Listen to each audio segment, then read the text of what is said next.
Welcome to another cast by GR StarCraft. That is Gwyn and Rohan StarCraft. We're casting another game from Team LzRuha. Team LzHsAint here, playing against FXOMoonglade, a very well-known Zerg player.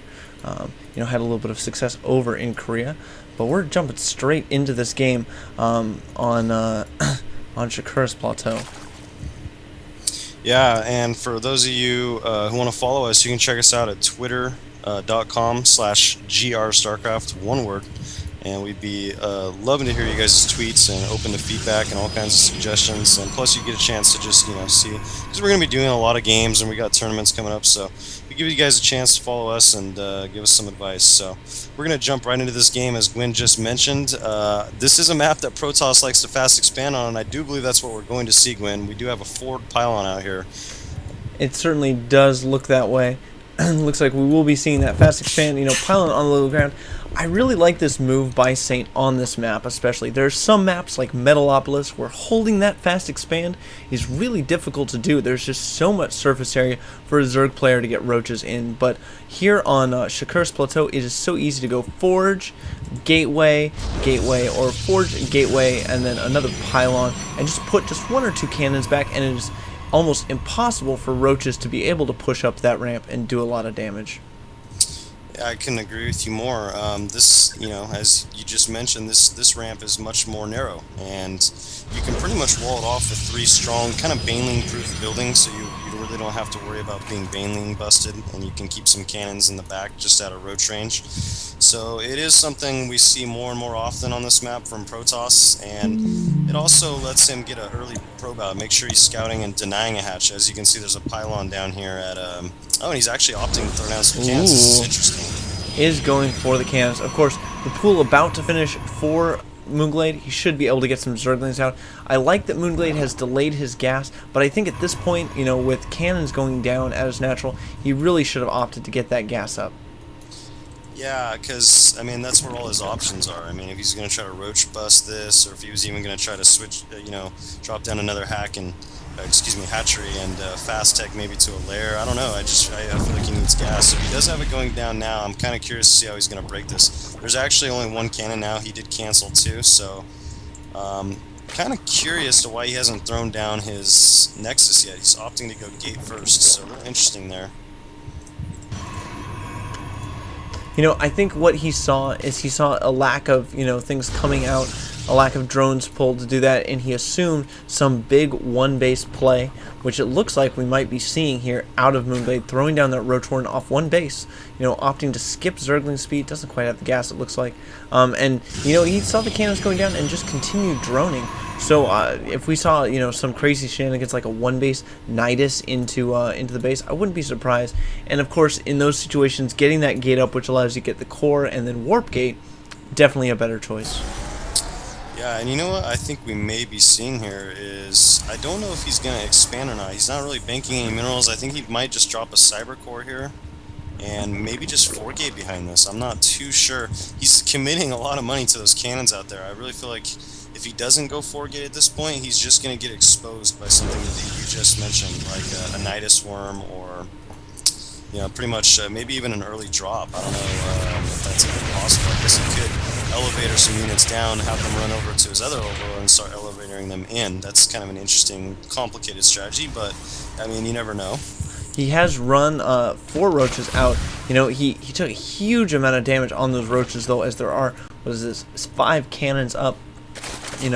More drones. He's just droning, getting a lair. Like I said, I would really be interested to see one of those, one base pushes. Looks like these roaches, though, coming in, probably going to get here before these cannons finish. Yeah, there is going to be a Zealot out here that they're most likely going to have to kite, so I think he will be okay. He may kill that one cannon. No, he's actually going to have to pull back completely. So that's got shut down. So now what is he going to do? He's teching the lair, so we could maybe see some one-base Muta play. I really think he's going to try a Nidus Worm personally, but time will tell. I certainly agree. Look at this Overlord perched right here. If we go ahead and check, his vision of that, we can see does have vision of this, and, of course, Saint does not have vision of that corner. So a Nidus getting in there could cause a whole ton of damage. Yeah. I think this, the amount of cannons he threw down, I think this is the best thing to do. Get some 4-gate action going, and make sure you get enough stalkers out so that you don't get one base muted, which is, I would imagine, how a lot of Zergs respond to this. So we do actually have the Nidus network going down right now for Moonglade, so we definitely are going to be seeing some Nidus. He does put a pylon right by that Overlord, though, Gwen, and this could, shut it down. Even if he spots it, he can send, 4 to 5 probes and kill it before it has a chance. So. Certainly. I think the key, though, this Overlord over here on the other side of the base, if you Nidus, 2 locations at once, or try and get 2 Nidus up at once, it is so hard to defend if you just don't have the units as Protoss. But those gates are finishing up. Ward Gate is, very close to finishing. It looks like he's going to be just fine. I don't know how Moonglade is going to be able to get out of this, this type of situation. Yeah, the longer the game goes, it's looking bad for him. Zerg on one base is not a good thing. He's loading units up, so I'm curious to where he's going to try to plant this thing. I'm just keeping my eyes open here. And this Overlord, oh, he's actually pulling it behind. That's a very smart. Look at that. Look at that placement on that. And, these Stalkers are going to see this, but the Nidus Swarm is going to complete. I wouldn't be surprised if we see, just barely misses it. Yeah, that was actually a really good spot. I would never even thought about that. That's like one place he just didn't see it. He must have heard it. So. And we do see another Nidus going up. Unfortunately, you cannot cancel Niduses. So once they have started, you must continue. Oh, I did not know that. And those Zealots easily picked that one off. So it's looking more and more grim for Moonglade. And Saint's actually throwing down his expansion now. So this is just getting worse and worse and worse. But look at this. Moonglade just goes ahead and Nidus is right outside his own front. I really like this choice by him. That Nidus is for sure going to get up. He's going to be able to get those units out. And I think this might be a great response. Just Nidus right outside your own base. Do a push at the front. Yeah, I'm almost wondering if he would have done that the first time initially, how it would have went for him. But he's actually going to take an expansion right here, sending a drone through to go ahead and throw down a hatchery at that what would normally be probably his 3rd location. And look at that Queen popping out of there, dropping off 4 creep tumors, and then popping right back into that Nidus network. Really like this play from him. He's got that macro hatch set up. He's got very good saturation at that one base, getting roach speed. I'd like to see him poke out with these roaches and lings.